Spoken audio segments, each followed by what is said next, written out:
कोकणातील प्रत्येक घडामोडींचे लाईव्ह अपडेट पाहण्यासाठी आताच कोकण कटा न्यूजच्या सर्व सोशल मीडियाच्या प्लॅटफॉर्मला लाईक, फॉलो आणि सबस्क्राईब करा।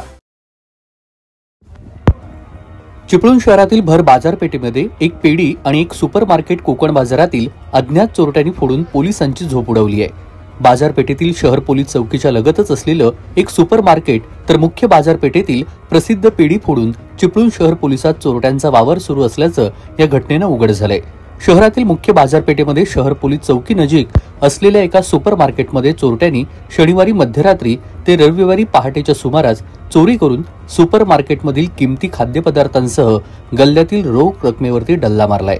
सुपरमार्केटमध्ये असलेल्या सीसीटीव्हीमध्ये 2 अज्ञात तरुण चोरटे चोरी करताना टिपले गेलेत। अज्ञात चोरट्यांनी पोलिसांसमोर आव्हान उभं केलंय। हे सुपरमार्केट चिपळूण शहर पोलीस चौकीला लागूनच असून रात्री उशिरापर्यंत बाजारपेठेमध्ये वर्दळ असते। सुपरमार्केट बरोबरच शहरातील सर्वात जुनी केशव आप्पाजी ओघ यांची पेढी देखील चोरट्यांनी फोडलेली आहे।